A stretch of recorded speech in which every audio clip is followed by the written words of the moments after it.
How long ago did you start having these dreams? And he looks at me and goes, it's not a dream. It really happened.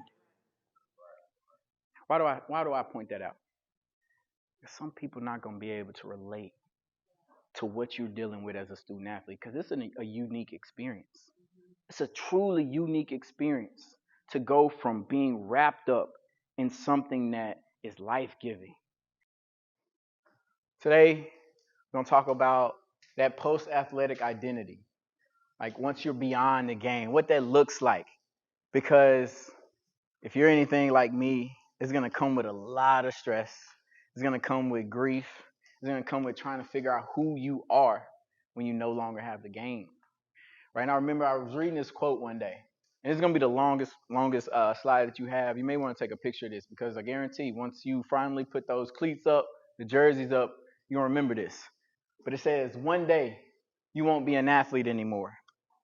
You won't have those long bus rides with your teammates. You won't have those bruises all over your body. You won't have that routine you do before every game. Your teammates will become distant, and your laughs will become limited. Eventually, the one thing you look forward to will come to an end. The one thing you relied on to relieve your stress and allow you to escape from your problems won't always be there. One day, you won't be an athlete. You will just have the memories of one. And that's where a lot of us are on the other side of playing college ball, playing NFL, whatever it may have been, on the other side of being that athlete. And it's a hard place to be when so much of your identity has been wrapped up in being an athlete for so long. So this is where we're gonna go today. Can I tell y'all like the best kept secret in sports is this right here. You've heard it alluded to throughout the day, right? After you're done with ball, what is your purpose? Albert talked about going and wanting to jump into business. But I had a friend, I was down at a camp in Louisiana. One of my best friends played in the NFL for the Texans, and he had a camp. He brought all his buddies out, and I'm sitting there talking to this league vet, and he had blown all his money, and I'm asking him what his plans are once he's retired because he's on his last contract. He's out the door, and he's like, "Bro, to be real with you, I got a sociology degree from Iowa State. I don't know anything about sociology. I came here to ball, and that's what I do. That's all I know. I'll die just to play this game." Think about that. This dude was probably 27 years old, and he's ready to die because he had no purpose, no identity, nothing to look forward to in the future. It's one of the greatest kept secrets in the game of sports because it comes with so much love, but it also comes with what happens after it's all over. So this is where we're gonna go today. I'm gonna tell y'all a little bit about me and my journey. Then I want to know a little bit about y'all, right? And then we're gonna talk about grief, what grief actually is. And then finally, I got a little exercise for y'all so we can talk about how to develop your purpose. Who am I? Who's this guy? Why am I qualified to talk about anything? Well, when we talk about sports has been a part of my life my entire, like since I was 10 years old. That's me. South Inglewood Tigers. I throw it up all the time, right? I grew up in the hood. Grew up to a single mother, 14 years old. My pops was in and out of prison. I didn't have mentors and role models except when I found out about football. That guy right there, Coach Johnny Matoya, changed my life. This game of football changed my life. Because a lot of those dudes in that picture, they're either not here, they're either addicted to drugs, probably in prison. And that could have been my story had I not taken the game of football and used it with all the opportunities that I got presented with. It allowed me to end up at a school similar to this, called Montgomery Bell Academy. In fact, it's one of my teammates right there, Hooper Patey. It's my dog right there. Love and support all throughout these years. We're 15 years out now. Appreciate you, bro. Went to Montgomery Bell Academy. And I can talk about that experience, but that's a whole nother talk for a whole nother day. But enjoyed it. And look, if anybody likes Hillsboro, we whooped them. We whooped them. We whooped them 2 years in a row. We're going to keep whooping them anytime we play them. I had a good time, right? And I had all of these opportunities to play the game at the next level. I got offers from Harvard. I got offers from Yale. Stanford, but I wanted to stay here. I wanted to stay here because I had younger siblings, Demo being one of them. Had another, my sister. She was young, and I wanted to be in town to be with my siblings, and so I went to Vanderbilt University. I went to Vanderbilt, and I didn't get an offer from Vanderbilt. I walked on because I knew it was something about the game that I just wasn't ready to give up yet. I was there on an academic scholarship. I was there to be a regular student, but as soon as I saw that ball kicked off, I knew I had to be back on the field, right? I didn't want that grief process to start as early as leaving high school. But then what, right? That's just a part of my identity. I'm more than an athlete, right? Everybody say, I'm more than an athlete. I'm more than an athlete. I'm more than an athlete. I graduated, first person in my family to graduate from high school. Then I graduated from college. And then you see the colors around my neck. I graduated with a master's degree in accounting, right? And I only included this picture because that was the only dude that I was taller than in my accounting program. So I was like, yeah, I wanted to look tall in that one. So graduated with a master's in accounting. I'm a great student as well, right? Started working an internship with one of the greatest companies in the world, one of the best companies to work for, Deloitte. But you can see, you can notice, I'm rocking a ring, right? I'm not playing football no more at this point, but that part of my identity is still so intertwined with who I am. I want to represent it at all times, right? Fast forward, I started a company called Rose Creek Wealth Management, right? We just talked about finances. All of my studies, all of my education was in finance, accounting, economics, because that was something that I didn't grow up learning, but it's something I knew I needed. And so Rose Creek Wealth Management derives its name from the rose that grew from a crack in the concrete through all the perceived impossibilities, right? Poor soil, no light, no water. A rose grows out of the concrete. And instead of looking at that rose having damaged petals, leaning to the side, doesn't look perfect, we don't look at that and say, oh man, that rose sucks. We marvel at its tenacity to reach the sun. And I seen that as an epitome of my life, and an epitome of the lives of all the people that I wanted to work with and help. Everybody say, I am the rose. Loud, I want to hear, I am the rose. Yes, you are the rose, right? Through all the things that life throws at you, the adversity, the heartache, the heartbreak, all of those different things, right? You persevere. And that's what I wanted to embody throughout the company. And you see, I'm at the combine right now. Again, sports. Still such a huge part of my identity. I was working with professional athletes, helping them manage their money, making sure I'm telling them all the things that we've heard today about what it means to create legacy, what it means to create generational wealth so that they don't squander away the millions and millions of dollars that they may end up making. But that's not where it stopped, right? I'm an author, a best-selling author. Wrote a book called Perseverance Through Severe Dysfunction, Breaking the Curse of Intergenerational Trauma as a Black Man in America. It's a mouthful.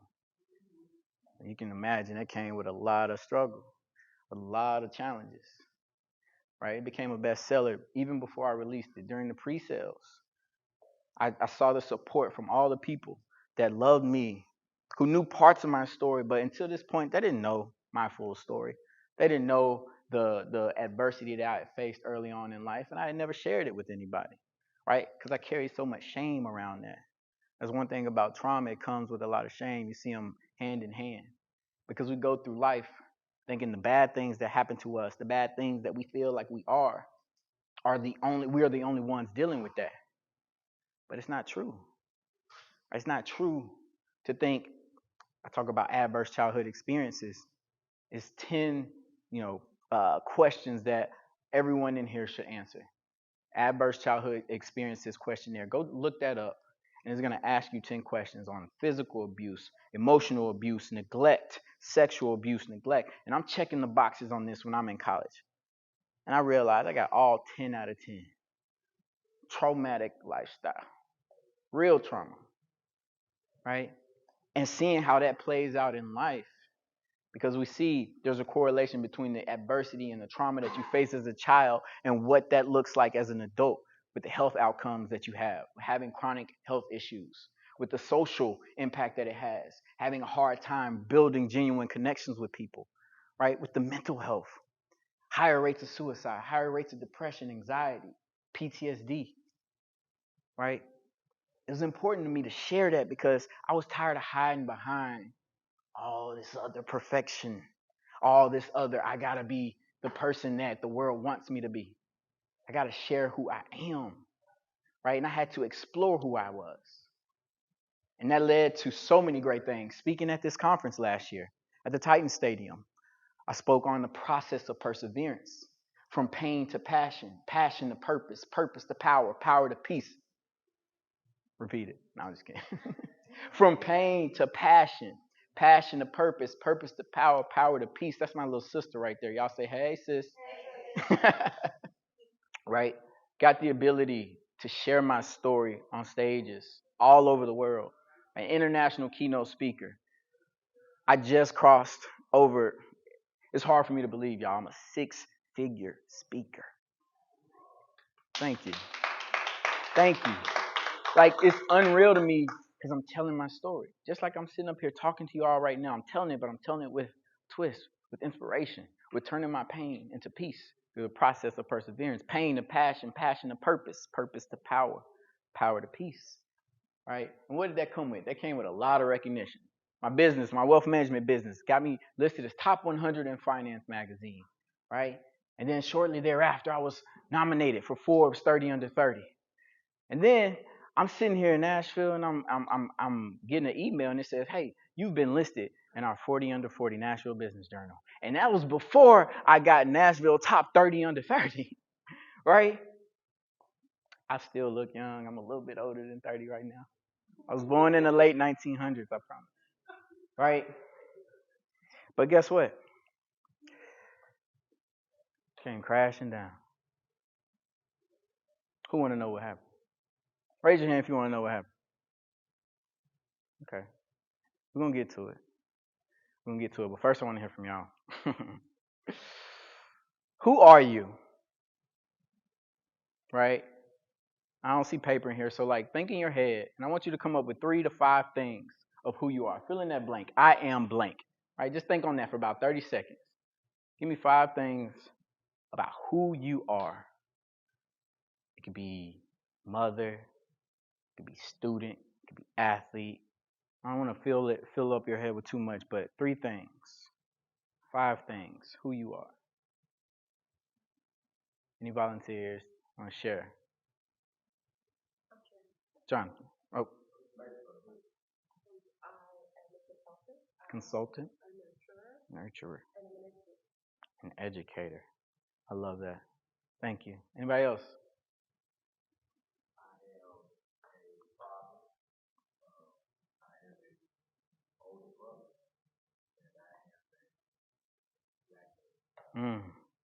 Powerful. I like that. One more. I want from one of my students.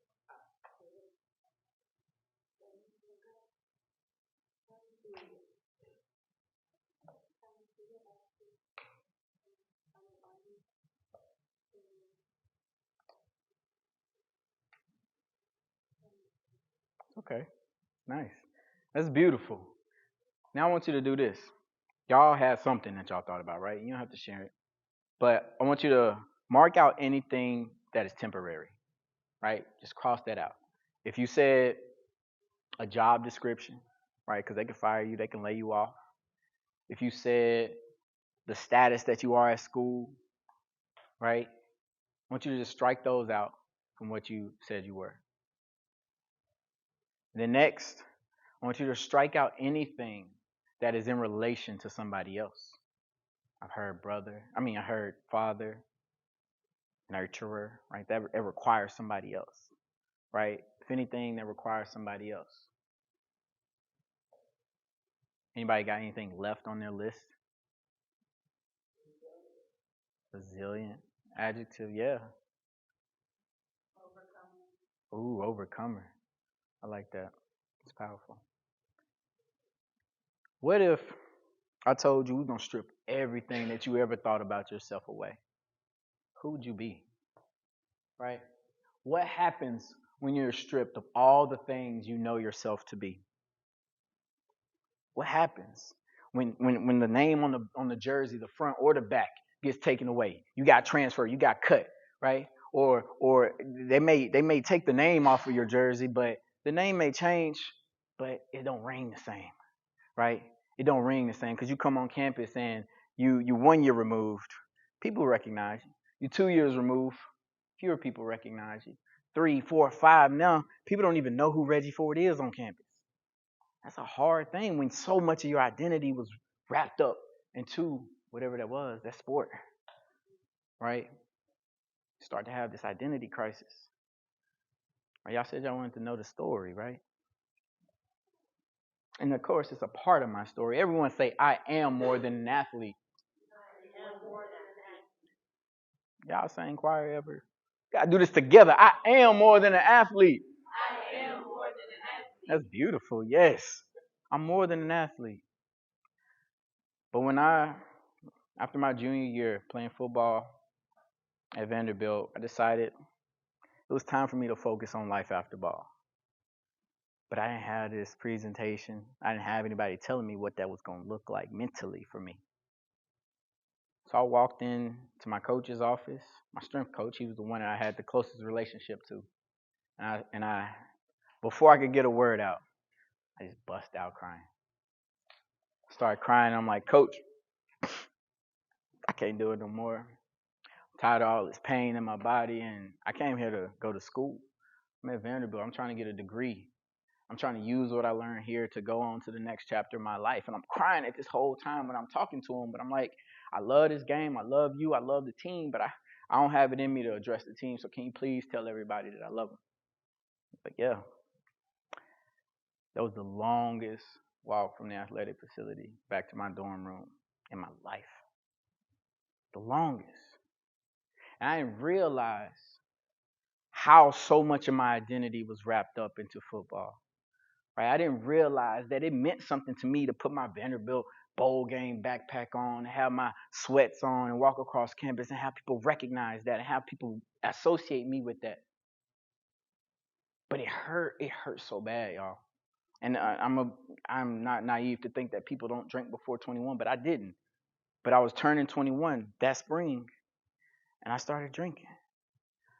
And that's when the floodgates opened. That's when all the stuff that I had suppressed and tried not to talk about, that's when it came out. And I'm sitting there and I'm just like, man, who am I without ball? Who am I if nobody knows my name? Who am I? I have no idea. And then that opened up all this other grief and all this other trauma because now I'm sitting here, I'm thinking, man, my cousin just got killed too. And I ain't cried about that yet. That hurts me, right? Who am I? I don't even know. I'm trying to figure this out. My grandparents just got broken up. That was the only relationship that I knew that existed that was like this, and now they broke up. Who does that? Like, who am I? How am I going to operate in this world? It was heartbreaking. It was crushing. Right? I had to figure out my identity. I had to figure out my purpose and understand that I was so much more than an athlete. Everyone say, I am more than an athlete. I am more than an athlete. Yeah, y'all got some energy now. What is grief? Grief is deep sorrow.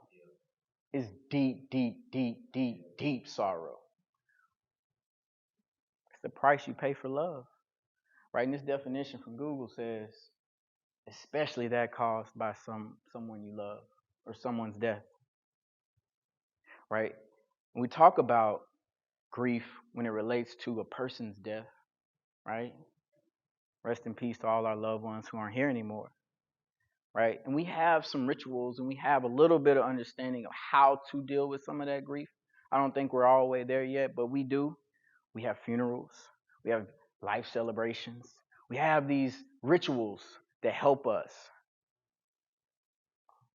But what about when that grief is associated with a sport, with something intangible, with something you can't really touch, but it's something that you love and you lost it? More importantly, what if that grief is associated with you, who you know you to be, your identity? Who were you before you became a mother? Who were you before you started at this school? Who were you before you got that job? Who were you before you came the president? Who were you? You lost a piece of you. And that comes with grief. It comes with a lot of grief, right? And that's the part where I don't think we get taught enough how to manage and how to deal with those transitions in life. And that's why I'm here today, y'all. Everybody say I'm more than an athlete. Anybody recognize this man right here? Charles Barkley. Anybody recognize this scene in the Space Jam? That's a 90s baby right there. Yeah. Yeah. Space Jam. Right? Y'all know the old Space Jam? My younger? Y'all know? Okay. Yeah, the real Space Jam. So in the movie, yeah, in the movie, the aliens come down and they steal the powers of Charles Barkley, Larry Johnson, Sean Bradley, Patrick Ewing, Muggsy Bogues. There we go. That's our starting five right there. They steal the powers of them. Bill Murray's just out there. He was just out there. He oh man, right? And Charles Barkley, I love this scene because it highlights what I'm trying to tell y'all about today, right? He goes and he sees some people playing pickup ball on the court outside. He's like, "Hey y'all, can I come play?" Right? And they're like, "Oh my God, it's Charles Barkley. He still got that name. He ain't got his skills no more." So he gets out there, he goes, he pulls up and he shoots, and this 5 foot nothing girl blocks him. Those are his words, not mine, right? 5 foot nothing blocks his shot. And what did they do, right? What did all those players who were in the NBA, what did they do? They went to a psychiatrist. They went to fortune tellers. They went to the doctor. They getting MRI. They getting all that, right? Trying to figure out what's going on with them. Why are they not the same people that they knew themselves to be, right? And he's sitting there. He's sitting on the chair talking to his therapist, and he's like, "She blocked my shot." And the therapist goes, "And how long ago did you start having these dreams?" And he looks at me and goes, "It's not a dream. It really happened." Why do I point that out? Because some people are not going to be able to relate to what you're dealing with as a student athlete because it's a unique experience. It's a truly unique experience to go from being wrapped up in something that is life giving. Right? Go back to that quote earlier, the place you go to release all your stress. Right? I knew Friday nights, lights coming on. I don't care about homework no more. I don't care about nothing that's going on. I'm out there with my brother and we're finna go get it. 26, no. I'm trying to. Let's go.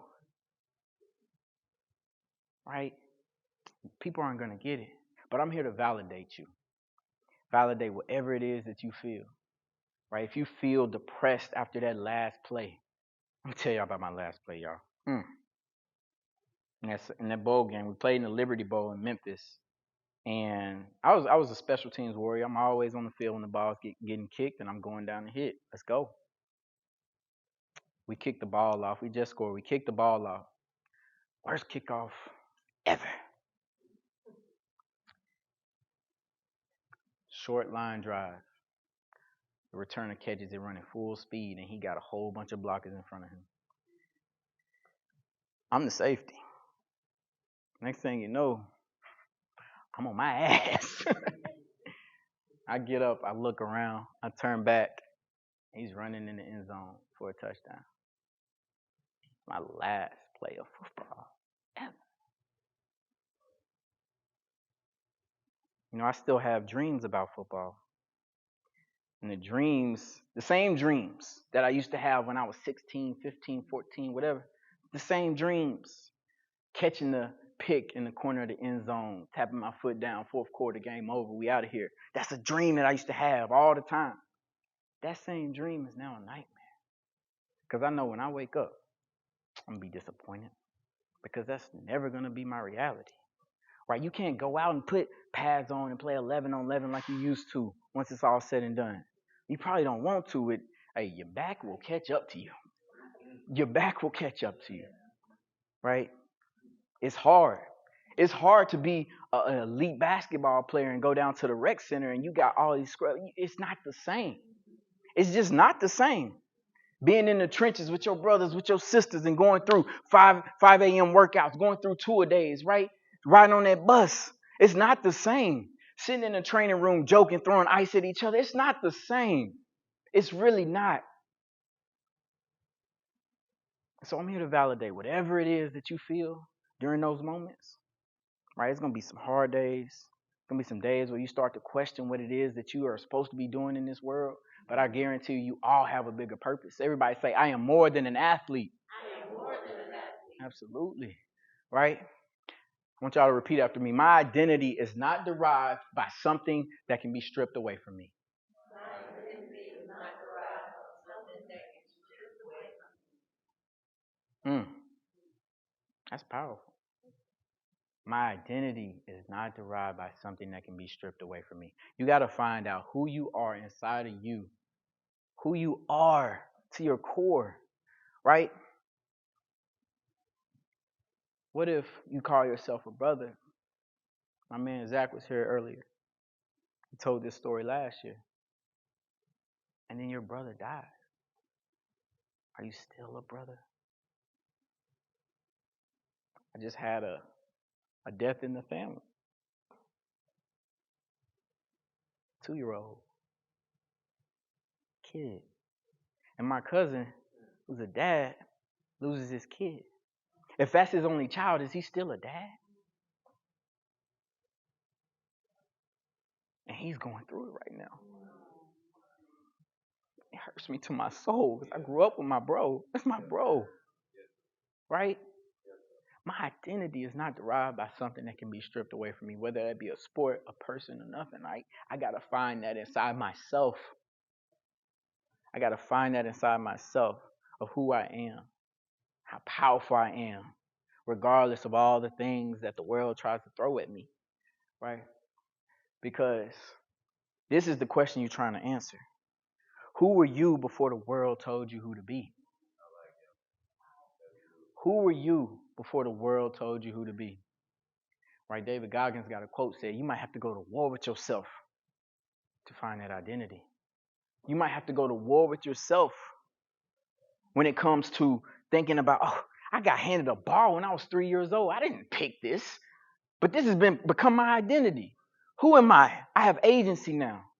When I talk about agency, I'm not talking about sports agents. I'm not talking about that. I'm talking about agency, the power to choose, the power to direct your own life, the power to make decisions for yourself. You have agency, right? But for so long, from the media, from parents, from coaches, from friends, from all these different influences, we get told who we are. You heard Mr. Roman talk earlier about all of this. We're going to talk about the negative things in this kid's life, as if the past traumas of a kid who's going into the NFL is going to define what their NFL career is going to look like. No, absolutely not. Everyone say, I'm not defined by my past. Everybody say, I am not defined by my trauma. Everyone say, I am more than an athlete. Yes, you are. Absolutely. You're answering this question, who were you before the world told you who to be? And sometimes it's really hard to figure this out. But that's why you lean on people, coaches. You lean on people who've experienced it before. I'm gonna help y'all right now. Discover your purpose. Right? And if you scan this QR code or you go to reggid4.com/R2A2024, you'll get a handout that'll walk you through each and every one of these to help you craft your purpose. To help you craft your purpose, right? And we're going to start with developing and articulating your core values. When you download that, it's going to be a list of 100 core values. Look, we can look around. Look, energy, effort, attitude, focus. Those are core values. Go to any sports facility in America and you're going to see core values, right? I want you to choose some core values that ring true to you, deep in your core, so you know who you are. Next, I want you to craft a personal mission statement and explore the complexity of your identity. Everyone say, I am more than an athlete. Right? When you see those core values, there's going to be a whole long list of them. I just need you to choose 3 to 6 of them. I just need you to choose 3 to 6 that truly resonate with you. Right? I'll give you an example. I wear mine on me just as a reminder, right? This is unconditional love. It's unconditional love. Just reminds me one of my core values, right? This is patience, because don't we all need a little bit more of that, right? This is focus. Because sometimes it's hard for your boy to focus, right? I need that. This reminds me of the impact that I'm having every single day. Because I was invited, well, I went and visited one of my friends whose wife had recently passed away. She died by suicide. And in the midst of us just sitting, talking, catching up, his daughter, 4 years old, comes running up to me and hands me this. In the midst of all that she had going on, right? She had the joy in her heart to come give me a gift. And so I'm carrying that with me as a reminder that even when the hard stuff comes up, there's joy in this world. There's joy in this world, and I see it in that face of that 4-year-old girl. Right? I need you to pick 3 to 6. Explain why they're significant to you. If you download the worksheet, you'll be able to go through this. And then if you want to get creative, you may spell something out with them, right? I just got an example for you. Race, resilience, ambition, consistency, empathy. That might be your list right there, right? And then when you start to look at life and look at the direction of your life and where it's going, you come back. Am I still staying true to my core values? Do I need to update my core values? Because we're dynamic. We're not going to stay the same our entire lives. That would be asinine to think that, right? But these are going to help guide you early on. Personal mission statement. I think this is crucial, right? When I think about that player that I was talking about, sociology degree from Iowa State. I don't know anything about sociology. I don't know anything other than ball. I would die doing this. He didn't have anything to fill out here. He was ready to die playing ball. So when you craft your mission statement, I want you to craft it in this form right here. My mission is to insert your vision by your actions so that whatever your wish is comes true. As an example, and this is true, this is mine. My mission is to promote authenticity, resilience, and mental health by using my voice as an advocate and community builder so that people are able to heal and live happy and healthy lives. That's why I do what I do, y'all. Right? When I wake up in the morning, I don't have to know what my day is gonna look like. I know I'm trending toward this every single day. Every single day. I want y'all to work on that. Take it seriously. This is gonna give you purpose beyond football, beyond basketball, beyond track, beyond soccer, whatever it is. Everybody say I'm more than an athlete. And I want you already started in your head, but I want you to complete the I am exercise, all the things that you are, and write as much as you can. There's extra paper in there. Write as much as you can about all the things that you are. And I know I told y'all to strike out some things. Don't strike out anything when you're writing it down. Just write down all that you are, and then I want you to rate them, right? How much do you resonate with I am an author, right? Is that a 10 or is that a 2? I don't really feel like an author. I feel more of a speaker than I am an author. So let's give speaker 7, let's give author 3, right? How much do you resonate with each one of your I am statements, right? And then I want you to reflect and just look at the list and look at how diverse it is. It may be positive things on there. It may be negative things on there. It may be things that you're proud of. It may be things that you are not so proud of. But just look at that and find some respect, celebrate the complexity of being human, right? That whole list is what a human is. It's not perfect. Perfect might not make it on anybody's list. And if it does, I'm going to come mark it out. Because we are striving to be progressively better, but never perfect, right? And then I want you to think about these questions. And these are listed in the handout, but what patterns do you notice? Do you notice that all of your I am statements are related to luxury or status, right? Are all your I am statements self-degrading? Are all your I am statements? What patterns do you notice? How do they affect what you do and how you relate to others? Do you want to be everything that you wrote down? Right? Do you want to be everything that you wrote down? One of the things that I write down on my sheet that I'm not always excited when people say, I am smart. Because that was used against me for so long. I didn't talk about a lot of my trauma, but some of my trauma was like, you're not a good person. All you are is smart. Everybody say I'm more than an athlete. You are more than just one thing that defines you. I want you to reflect on that. And then how can you celebrate all the things that make you who you are? If you got coaches, teachers, groups that could learn from this exercise or this message, scan the QR code or go to my website, Reggie D. Ford. Follow me at Reggie D. Ford.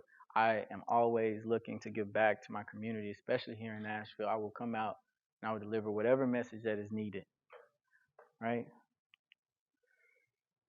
This is what we hope grief looks like, right? We hope that grief, this big old ball of grief after something bad happens, shrinks down and eventually goes away. That's our hope. But the reality looks more like this. The grief stays the same. But we, as the vessel of that grief, grow around it. We develop more capacity to hold it. We have more resources and skills to deal with it. Right? You got to recognize this, but you can't do this alone, y'all.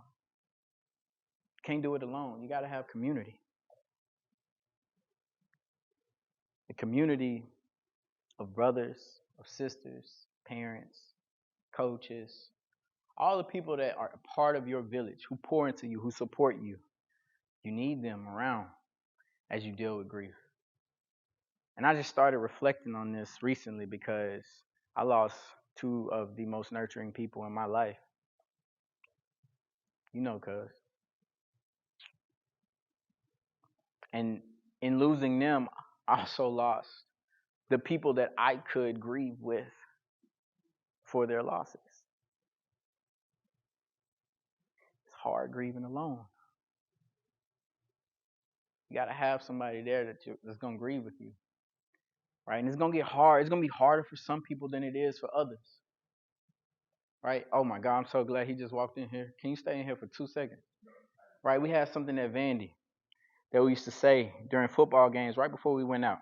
Right? Because, you know, it's going to be fourth quarter one time. It's going to be hard. The game is on the line. Right? You sweating, you cramping up because it's in the middle of the summer. You ain't got enough energy left in you, and you going to need some help from your brothers. Right? I need some help from my brother Jamie. Right? And so this is what we used to say before the games. Just go, that's my brother. He ain't that heavy. Right? That's what we're going to chant, right? That's what we're going to chant. That's my brother. That's my brother. That's my brother. That's my sister. That's my sister. That's my sister. Right? You're going to have to be there for other people, lift them up, because that grief process is hard. Dealing with all of the mental health issues that we may deal with in our lives is hard. But please don't shy away from it. You have to lean into it. You have to feel the feels that you need to feel in order to heal. I promise. It's going to hurt. It's going to hurt going through it, but it's so much better on the other side. If I had not addressed these things, I would not be the person that I am today. I would not be standing up in front of you. I would not have this in me to be able to go out, start businesses, to be able to go and write a book. I wrote a book so that I can tell my life, so I can show the world that I am a complex human being. I am not this microcosm of what you want me to be. I am who I am. I am who I am, and I tell my story so they can look at me as not just an athlete, and they can know that you are more than an athlete. I'm Reggie Ford, y'all. I appreciate that.